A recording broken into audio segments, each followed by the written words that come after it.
The United Arab Emirates is putting 84 people on trial for terrorism-related offences. State media says the individuals, mostly members of the outlawed Muslim Brotherhood. There was a similar trial there a decade ago. Human Rights Watch has condemned the move and says that the individuals are being persecuted.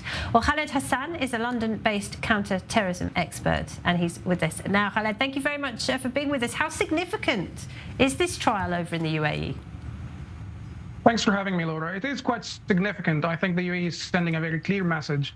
The UAE is saying it's not okay to support the Muslim Brotherhood, and you're not going to do that from the UAE, basically.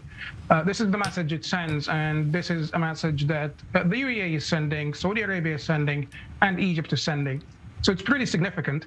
And I think it's basically pretty clear. It's a clear sign, and it's a clear indication of their policy. And Khaled, how does this relate to Hamas? Because, of course, there is a relationship, isn't there, between the Muslim Brotherhood and Hamas? Yes, absolutely. So it's the relationship is really quite peculiar, and it's something that many policy makers and many decision makers in the West are completely overlooking. So you will see that in December, on the 1st of December, the Muslim Brotherhood called for an unprecedented intifada. The Muslim Brotherhood is also eulogizing and basically sending its condolences to Hezbollah, sending its condolences to Hamas every time one of their own is killed.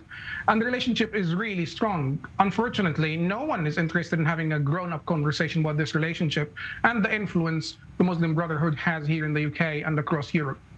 Well, how would you rate the UAE's approach compared to countries like the UK when it comes to dealing with terrorist groups? It's very interesting, because when you talk to fellow Jews, when you talk to national security experts, and they tell you, I would feel safer in Abu Dhabi than I would in New York or in London or in Paris, that's basically the strongest indication that you can get. The UAE is very strong on this. It's very clear on this. And I think for me, the main difference is the difference between the civil service in the UK, for instance. Whenever I have a conversation with any civil servant, they often tend to want to mainstream the Muslim Brotherhood. They want to include it in the political landscape of Arab and Muslim countries, whereas the UAE is doing the exact opposite. And that's the stark difference between the UAE and UK, Europe, and the US, basically. Yeah, there are some unusual cases in Europe, aren't there? For example, the European Union was trying to separate Hezbollah's military wing from its so-called political wing for a while. But also in the anti-Israel protests that we've seen kind of exploding across cities in Europe in recent weeks, we've seen a lot of open support for terrorist groups and very little to crack down on that. That's entirely true. It really is tragic, and I think the main challenge I have when it comes to these conversations is when I show the evidence, and it's not just me, it's many specialists, and actually people who dedicated their entire lives to studying the Muslim Brotherhood. And when they try to lobby the government to explain this, to show this relationship between extremism in London and the Muslim Brotherhood, you often get silly arguments, an argument that, well, the Muslim Brotherhood is saying that it rejects violence. I mean, if I tell you that I'm Santa, you're not going to expect me to come down your chimney on Christmas Day. And that's what we see. They're completely refusing to acknowledge this. And I think this is very dangerous. We have been exposing the Muslim Brotherhood. We've been exposing their support for Hamas. On the 7th of October, they issued a statement saying we congratulate the resistance on the attacks, the rape of women, the beheading of babies.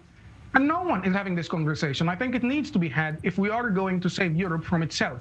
And that's the challenge we're facing right now. Well, quite, because it's not as though, Europe doesn't have tragic experience with Islamist violence, Al-Qaeda in the mid-2000s, and then ISIS later on.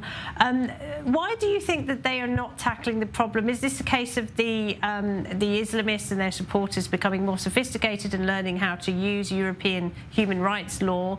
Or is this just a case of, we don't know how to deal with this? It's actually a multi-dimensional challenge, Laura. So you find that they often use human rights as a smokescreen. So you often find those activists, they would tell you that I'm against the regime in Egypt, I'm against the regime in the UAE because they're repressive, which is only half the truth. Yes, we understand that you're against the regime, but you're against the regime because you want an Islamic regime, you want an Islamist regime where non-Muslims are persecuted.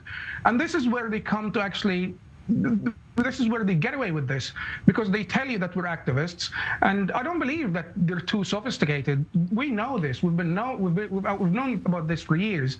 You have Jewish publications, you have researchers who've been exposing this for years.